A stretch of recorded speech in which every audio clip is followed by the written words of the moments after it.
Uh, I thought it was a heck of a performance from our bunch with 30 minutes to prepare to try to execute a game plan, and they hadn't gotten much playing time all year long. I thought it was a heck of a performance. I was really worried early in the third quarter if our kids could come out and sustain the effort they gave in that first half. And if you look at the box score, that third quarter, they kind of pounded on us. I thought they got it inside. Gannon played really, really well.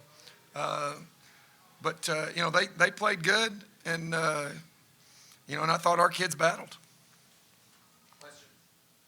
Kevin, at what point did you make the decision to bench your starters? Last night late, and it's one of the strangest things that I've ever been involved with. We're not a BCS school that knows that you're going to get a bid to the NCAA tournament, and so when you go into your conference tournament, it doesn't really matter.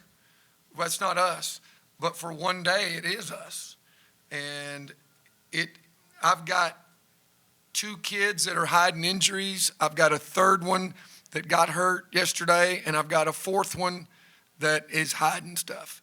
And when you ask kids to play, I don't know, how many of our 5 are in the top 10 in minutes in the OVC, Alex? Four of our 5 players are in the top 10 in the OVC in minutes. And they've had to do it all year long, and we had to do back-to-back. And the odds of getting one of them injured more, to me, there's no chance that I would risk them not getting to play in the NCAA tournament. No chance. That's a kid's dream of this. And with as beat up and as injured as we were, I'm a dad. I'm a dad. And I'm never gonna put the welfare and health of my kids behind anything else. And it wasn't easy. It was hard, gut-wrenching, because the competitor in you wants to play every single game that there is. But anybody that's not sitting in this chair doesn't have to watch how hurt your kids are when they're out there competing, and you're asking them to do it over and over and over. And we get a chance to play in the NCAA tournament, go back. There was no way I was going to gamble that. Was that entirely your decision? Were the girls on board with it as well? Okay, that's a loaded question. No, of course they weren't. They wanted to play.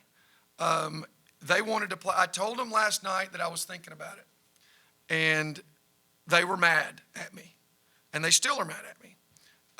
They petitioned me today to play, and I said, guys, I love you, but the right thing is still the right thing to do, and it's in my mind that that's the right thing to do, and that's what we're doing. And those of you that know me, and there's a few in here that know me, I don't really care what anybody else thinks. I don't care. Coach, you're an idiot. Yeah, okay, whatever. I already know I'm an idiot, so that doesn't bother me. But the players wanted to play. Now, I think if the players can be truthful, if they can, which I don't really think they can, from here up, they really wanted to play. From here down, But yeah, they're mad. They're mad at me. Amari, talk about the performance you had today. No shortage of confidence. Just taking what was presented to me, trying not to force anything, and just knowing that the girls on the bench had our back and were supporting us and will be proud of us no matter the outcome is really what kept us going. You come into this game not very prepared, I guess. Just talk about how you guys managed to hang around for as long as you did, and maybe the effort against this talented USI team. Well, we've been, like Coach says, since June, we've been practicing this stuff every day. So it was just a matter of trying to do it as good as we could in the game without much experience, just still trying to do what we could. Kevin, what did this show you that your girls that don't see a lot of minutes managed to really hang around for a good portion of the game? They really did. If they had the one young lady that that I let shoot that hit 4 threes, and that's not on our kids, that's on me. Because we knew we were gonna have to give something up somewhere, and so we picked a couple of things there to try to give up, and give her credit, she made shots. But I'm an old school guy, and just because somebody does something doesn't mean you go away from your game plan. If the game plan was right when you decided it, then unless you panic, you still follow through and you do it. And I thought our kids, I couldn't be more proud of the way they battled. The biggest thing is they only had 30 minutes to prepare. And if they were in a little better shape of doing that, had done it before, you know, they figured out how to hang around, kind of like the other group does. Coach, how important is it for you to celebrate in that locker room today with those girls? Well, you want to make me cry? Well, I probably will. You know, nobody, you know, I had a coach a long time ago when we won I think it was our 3rd championship, went to the tournament. He looked at me and he said, we're about to win another one. And he said, what do we do right now?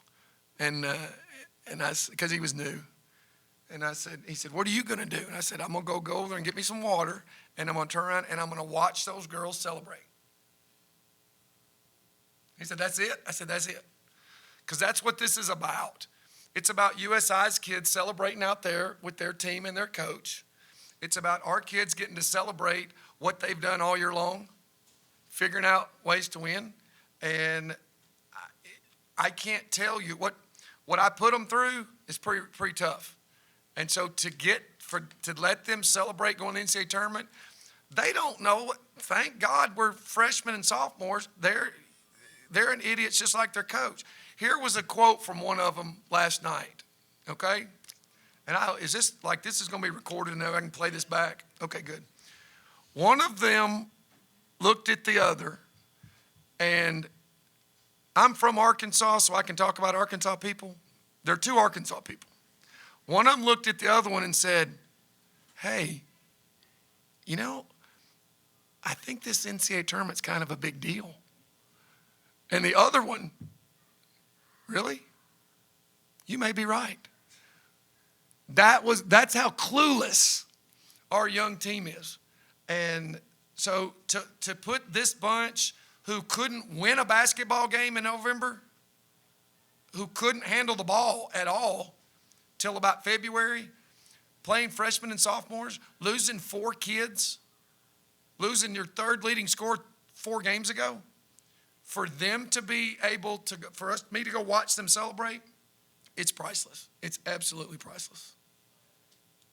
Get a couple weeks to, heal up some of those injuries and get ready for an NCAA tournament. What is the expectations going forward with this team, and how good do you feel about the roster you have? Well, we're not going to get anybody back. If, you know, we're not going to have any extra people. None of the injuries are coming back. I do think that a couple of these injuries will be fine, and they'll all be okay to play. How banged up, I don't know.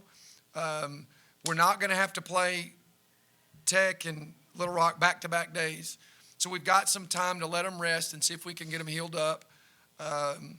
You know, we know we're going to be a 16 seed. I mean, we know that. The conference RPI or conference net or whatever that mess is, our net is not very good. So we know we're going to be a 16. You actually hope you're in the first 4 and you can draw a decent matchup. Once you get to the NCAA tournament, it's all about matchups. You know, you could draw the 12 seed, but if you get the wrong 5 seed, you're in trouble. But if you get the right 5 seed, you got a chance to win. So hopefully we get a first 4 and have a chance to match up and play and give these kids a chance to win in the NCAA tournament. Anything else? I think that's Kyle telling me I got to shut up.